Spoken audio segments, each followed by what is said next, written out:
Let's go to 1 Corinthians chapter 14 and we'll read from verses 1. पहला कुरिन्थियों उसके 14 के पहले अध्याय पहली आयत से पढ़ेंगे. Pursue love and desire spiritual gifts. प्रेम का अनुकरण करो, उसका पीछा करो और आत्मिक वरदानों की भी धुन में रहो. Now stop here. The Bible does not say pursue love or desire spiritual gifts. Bible ये नहीं कहती या प्रेम का पीछा करो या फिर आत्मिक वरदानों के पीछे भागो. The Bible says pursue love and desire spiritual gifts. Bible कहती है प्रेम का पीछा करो और आत्मिक वरदानों की धुन में रहो. That means before you desire a spiritual gift, you should pursue love. इसका मतलब इससे पहले कि आप आत्मिक वरदान चाहो, आपको प्रेम का पीछा करते होना चाहिए. If you are not a man or a woman of God who is pursuing love, but you are just going after a spiritual gift, that is dangerous. अगर आप एक ऐसे व्यक्ति हैं जो प्रेम का पीछा नहीं कर रहे लेकिन आत्मिक वरदानों के पीछे भाग रहे हैं तो बड़ा ही खतरनाक है. Amen. Because let me tell you what happens. मैं आपको बताता हूँ. If you are not rooted and grounded in the love of God, अगर परमेश्वर के प्रेम में आप जड़ पकड़े हुए नहीं and you start to function, can I tell you, devil walks in gifts? और आप वरदानों में काम करने लग जाओ, मैं आपको बता सकता हूँ शैतान भी वरदानों में काम करता है. Let me say that again. मैं दोबारा कहता हूँ. Devil flows in spiritual gifts. शैतान भी आत्मिक वरदानों में काम So करता है. just because a minister flows in a spiritual gift, that is not a sign that they are mature. सिर्फ इसलिए कि एक सेवक वरदानों में काम करता है ये चिन्ह नहीं कि वो परिपक्व है. When Saul was finding his donkeys and he went to Samuel and the Spirit of God came upon the prophets, he began to prophesy. जब शाऊल गधों को ढूंढ रहा था और वो भविष्यद्वक्ताओं के बीच पहुंचा था, वो भी भविष्यवाणी करने लगा. When David was with Saul and Saul's men went to kill David, the Spirit of God came upon them and they began to prophesy. शाऊल के कुछ आदमी दाऊद को मारने के लिए आए थे और जब वो वहां पहुंचे जहां पर दाऊद था वहां भविष्यद्वक्ता थे और उनके ऊपर भी आत्मा आया, वो भी भविष्यवाणी करने लग गए. So first thing, पहली बात, say pursue love. बोले प्रेम का पीछा करो. So my question to you is, मेरा सवाल आपसे ये है, why do you want to flow in spiritual gifts? क्यों आप आत्मिक वरदानों में चलना चाहते हो? Why? क्यों? Is it because your heart beats for people? क्या इसलिए कि आपका दिल लोगों के भलाई के लिए धड़कता है? Or is it because you want the limelight on you? या इसलिए कि आपको अपने ऊपर limelight? Because can I tell you, the day you start flowing in gifts, people are going to put you on a pedestal. जिस दिन आप वरदानों में चलने लगे, लोग आपको उठाकर एक बहुत ऊंची जगह पे रख देंगे. Like this. चुटकी भर में. And if your character is not developed, और अगर आपका चरित्र उसके लिए मजबूत नहीं हुआ, the anointing can take you somewhere, but your character will keep you there. अभिषेक आपको किसी जगह ले तो जाएगा लेकिन आपका चरित्र आपको वहां बना करके रखेगा. Saul got anointed, wasn't a king for a long time. शाऊल का अभिषेक तो हो गया पर ज्यादा समय राजा नहीं रहा वो. Come on.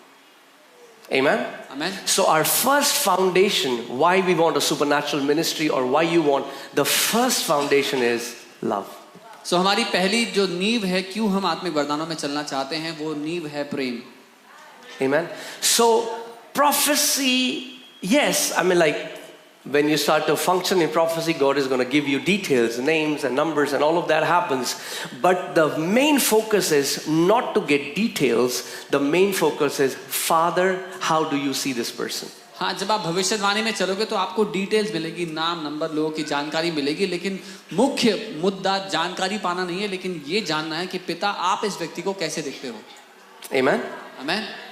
So you are revealing the Father's heart to the person you're prophesying. तो आप पिता का दिल प्रकट कर रहे हो उस व्यक्ति पर जिस पर आप भविष्यवाणी कर रहे हो. Let me read this scripture again. मैं वचन दोबारा पढ़ता हूँ. Pursue love and desire spiritual gifts. प्रेम का पीछा करो और आत्मिक वरदानों की धुन में रहो. Amen. Amen. But specially that you may prophesy. लेकिन खास कर इस बारे में कि तुम भविष्यवाणी करो. Can I tell you, if love is the reason you are motivated to walk in gifts, you would always be a pure, unadulterated voice of God to people. क्या मैं आपसे कह सकता हूँ, अगर आप प्रेम के कारण से वरदानों में चलोगे तो हमेशा एक पवित्र बिना मिलावट की आवाज होगी लोगों के लिए. Amen. Hallelujah. Why does God want everyone to prophesy? Because it's his heart. He wants to communicate to his children. परमेश्वर क्यों चाहता है कि हर कोई भविष्यवाणी करे? क्योंकि उसका दिल है, वो अपने बच्चों से बात करना चाहता है. Amen. So first thing you should know is तो पहली बात आपको that पता होनी चाहिए it's the Heavenly Father's heart that a church will be a prophetic church. ये स्वर्गीय पिता का दिल है कि एक कलीसिया भविष्यवाणी करने वाली कलीसिया हो. Amen. It's the Father's heart. ये पिता का दिल है. It's the Father's desire. ये पिता की चाहत है. Now, let's see third verse. तीसरी आयत देखते हैं. It says, "He who prays in tongues edifies himself. और यहाँ लिखा है जो अन्य भाषा में बोलता है वो अपनी उन्नति He करता speaks है. mysteries." वो रहस्यों की बातें Now, करता है. third verse. "But he who prophesies speaks edification and exhortation and comfort to men." परंतु जो भविष्यवाणी करता है वह मनुष्यों से उन्नति और उपदेश और शांति की बातें कहता है. But let me say that again, and I want you to hear it carefully. Catch the heart, okay? मैं दोबारा कहूंगा दिल जो है उस बात का उसको पकड़ना. But he who prophesies वो जो भविष्यवाणी करता speaks है edification, उन्नति की बात करता है, exhortation, उपदेश की बात करता है and comfort. और शांति की बात That करता है. means when I'm prophesying to someone, for example, God said, give a prophetic word to kings. इसका मतलब जब मैं किसी के लिए भविष्यवाणी करता हूँ, परमेश्वर ने कहा किंग्स जी के लिए What's भविष्यवाणी. my heart? क्या है My मेरा दिल? heart shouldn't be, let me impress him who I am. मेरा दिल ये नहीं होना चाहिए कि मैं उसको दिखाता हूँ कि मैं हूँ कौन. It shouldn't be, let all the attention of the room come to me that how awesome I am. वो ये नहीं होना चाहिए इस कमरे का ध्यान मुझ पर आए कि देखो मैं कितना बड़ी आदमी हूँ.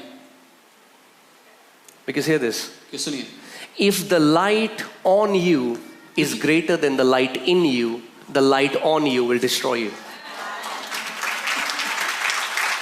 क्योंकि जो लाइट आपके ऊपर है, अगर वो लाइट जो आपके अंदर चमक रही है उससे तेज वो ऊपर वाली है तो वो आपको नाश कर देगी. Amen. And can I tell you, एक बात बताऊं, we are not called to be shooting stars. हम टूटते हुए सितारे होने के लिए नहीं बुलाए. Okay? Shooting stars, people love, oh, they go. वो टूट के गिरते हुए सितारे देते लोग. That's not the ministry God wants us to have. परमेश्वर नहीं चाहता हम ऐसी सेवकाई. The Bible says the path of the righteous shines brighter and brighter and brighter. Bible कहती है धर्मी जन का मार्ग प्रकाशमान और प्रकाशमान होता चला जाता है. Amen. So that means when I am giving a prophetic word, इसका मतलब जब मैं एक भविष्यवाणी का वचन my दे रहा हूं, heart is मेरा दिल ये है that Lord, I want to bring edification. कि प्रभु मैं उन्नति लाना चाहता हूं, I want to bring encouragement. मैं प्रोत्साहन लाना चाहता हूं And I want to bring comfort to my brother. और मैं शांति तसल्ली देना So चाहता that हूं. means after I give a prophetic word, the person who received the prophetic word is edified, is encouraged, and is comforted. Come on. इसका मतलब जब मैंने किसी को भविष्यवाणी का वचन दिया है, उस वचन को पाने के बाद उस व्यक्ति को अपने जीवन की उन्नति महसूस होनी चाहिए, प्रोत्साहन महसूस होना चाहिए और शांति महसूस होनी चाहिए. Write it down if you're writing it down. लिख लीजिए अगर लिख रहे हैं. True prophetic works by love. सच्ची भविष्यवाणी प्रेम के द्वारा काम करती है. Let me say that again. दोबारा कहता हूँ. True prophetic works by love. सच्ची भविष्यवाणी प्रेम के द्वारा काम करती है. That means the more you are flowing in love, the sharper your prophecy will be. इसका मतलब जितना ज्यादा आप परमेश्वर के प्रेम में चल रहे हैं उतना पैना उतना तेज आपका भविष्यवाणी का वरदान. The more you are walking in love, the more you will bring edification, encouragement and comfort to the person who receives the जितना prophetic ज्यादा word. आप प्रेम में चलेंगे उतना ज्यादा उन्नति, प्रोत्साहन और तसल्ली आप सामने वाले को देंगे.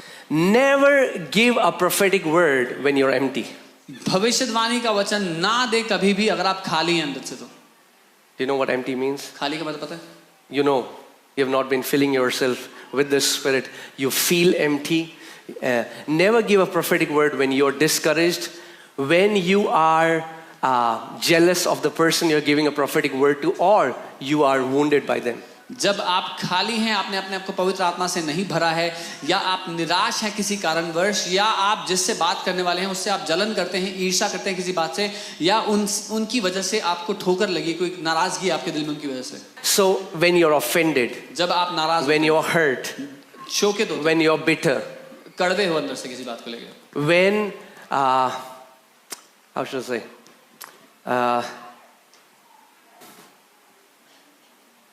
in those times, don't give a prophetic word. ऐसे समयों में भविष्यवाणी का वचन ना दें. Second thing, दूसरी बात, don't tell people you should marry this person or you should not. Holy Spirit is telling me. Holy Spirit is telling me you have to marry this person. Same Holy Spirit lives in that person, Don't force, don't control, don't become a Jezebel. लोगों से जबरदस्ती ना कहें, जबरन ये ना कहें कि पवित्र आत्मा ने मुझे बोला कि तुम्हें उससे शादी करनी है, वही पवित्र आत्मा उसके अंदर भी रहता है। कंट्रोलिंग ना बने, जेजेबेल की तरह ना करें। Are you guys with me? मेरे साथ हैं? See, you have to understand that the role of prophecy in the Old Testament and New Testament is different. आपको समझना होगा पुरानी वाचा में, नई वाचा में भविष्यवक्ता का काम अलग अलग है। In the Old Testament, पुरानी वाचा में people were spiritually dead. लोग आत्मिक रूप से मरे हुए थे। There were only 3 offices upon whom the Spirit of God used to come. केवल 3 दफ्तर थे जिनके ऊपर परमेश्वर का आत्मा आता था। Prophet, भविष्यवक्ता, priest, याजक and king. और राजा। So if I am living in Old Testament, तो अगर मैं पुरानी वाचा में रहता I have no idea what God wants. मुझे कुछ नहीं पता परमेश्वर So को क्या God चाहिए। sends a prophet तो परमेश्वर भविष्यवक्ता and he को says, "Thus says the भेजता है Lord." और कहता है यहोवा की ये वाणी है। In the new covenant, नई वाचा में that is not so. ऐसा मामला ऐसा नहीं है। As many as are led by the Spirit of God, they are the sons of God. क्योंकि जितने आत्मा के चलाए चलते हैं वे परमेश्वर के पुत्र हैं। Amen. Amen. In the new covenant, नई every वाचा में born again child of God has the Holy Spirit. हर एक नया जन्म पाए विश्वासी के पास पवित्र आत्मा है। So hear this. सुनिए। A prophet's role in the new covenant is not direction, it's confirmation. नई वाचा में एक भविष्यद्वक्ता का काम निर्देश दे रहा है, दिशा दिखाना नहीं है, लेकिन जो परमेश्वर ने पहले से कह दिया है उस बात पर मोहर लगाना है। Romans 12:6. रोमी 12 उसका 6। Having then gifts different according to the grace that is given to us, let us use them. If prophecy, then prophesy in proportion to our faith. जबकि उस अनुग्रह के अनुसार जो हमें दिया गया है, हमें भिन्न भिन्न वरदान मिले हैं, तो जिसको भविष्यवाणी का दान मिला है वो विश्वास के परिमाण के अनुसार भविष्यवाणी करे। Do you know, you can stir up your spirit man and you can give a prophetic word. आप जानते हैं अपने आत्मिक मनुष्य को आप तीव्र करके आप भविष्यवाणी का वचन दे सकते हैं। I'm telling you the truth. I can stir my spirit man and give a prophetic word to each one of you. I said each one of you. I can give a prophetic word to each one of you right now. मैं अपने आत्मिक मनुष्य को इस समय तीव्र करके उसको तेजी में ला करके हर एक को भविष्यवाणी का वचन दे सकता हूँ। Because everyone can prophesy according to their faith. क्योंकि हर कोई अपने विश्वास के अनुसार भविष्यवाणी कर सकता है। Doesn't mean you stand in the office of prophet. इसका ये मतलब नहीं कि आप भविष्यवक्ता के दफ्तर में खड़े हैं। Are you with me? मेरे साथ हो। But what happens is, क्या होता है? doesn't mean that that's what Holy Spirit wants you to do. इसका ये मतलब नहीं कि पवित्र आत्मा ये चाहता है आप करो। We have to live with the fear of the Lord. हमें परमेश्वर के भय के We साथ are not जीना है। boss. हम बॉस नहीं हैं। He is the boss. वो बॉस है। Amen. Amen. Yes, signs and wonders will follow a ministry. A ministry should never follow signs and wonders. चिन्ह चमत्कार हमारी सेवकाई का पीछा करेंगे, पीछे पीछे आएंगे, पर एक सेवकाई को कभी चिन्ह चमत्कारों के पीछे नहीं जाना चाहिए। Are you guys with me? And Yes, sir. it's the same with believers. विश्वासियों के साथ भी यही है। Do you know what the biggest misconception in the body of Christ is? That a prophet has to always prophesy. That's the biggest misconception. सबसे बड़ी गलत फहमी मसीह की देह में ये है कि एक भविष्यद्वक्ता है तो उसको भविष्यवाणी देनी पड़ेगी। And people take it in their ego. और लोग इसको अपने अहम पे अगर मैं प्रॉफिट हूं तो मुझे नंबर बताना पड़ेगा, नाम बताना पड़ेगा। अरे अगर पवित्र आत्मा नहीं बता रहा तो वचन सिखाओ। That's our main calling, to teach the word of God. सबसे पहली calling fivefold ministry की वचन सिखाना है। If I am a prophet, then I have to tell number details. If the Holy Spirit is not giving, teach the word. The first calling of the fivefold is to teach the word. Amen. Many people want to eat from the land of prophetic promise and not from the land of the promises of the word of God. बहुत से लोग भविष्यवाणी के वायदे के देश में से खाना चाहते हैं, लेकिन लिखित वचन के वायदों के देश में से नहीं। Amen.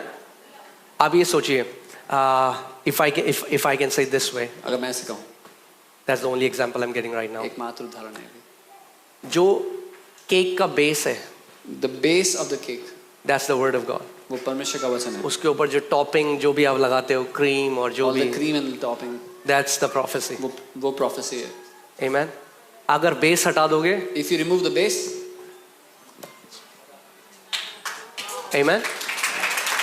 So let the base be base. तो जो बेस है वो अपनी जगह पे, Let the foundation be जो foundation. नींव है वो रहे। The foundation is the word of God. वो नींव परमेश्वर का वचन है। Amen. When you want to walk in prophetic because you love your love for people, you see what happens. जब आप भविष्यवाणी करना चाहते हो क्योंकि आप लोगों से प्यार करते हो, तब देखो क्या होगा।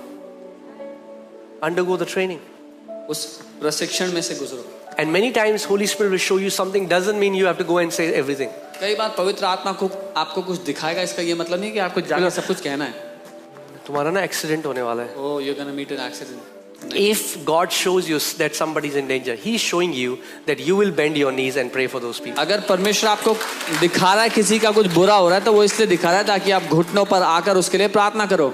And I pray every person who is here, I'm going to pray and I pray that prophetic gift will be activated in your life. और मैं प्रार्थना करता हूँ हर व्यक्ति जो यहाँ मौजूद है, भविष्यवाणी का वरदान आपके There will जीवन be में a काम stirring in your spirit. करे। आपकी आत्मा में एक जागृति आनी चाहिए। But as I said, जैसा मैंने कहा, handle this gift with humility. नम्रता के साथ इस वरदान को Handle संभालें। this gift so that you become a blessing for others, so that you don't control other people. नम्रता के साथ इस वरदान को संभालें ताकि आप दूसरों के लिए आशीष का कारण बन पाएं।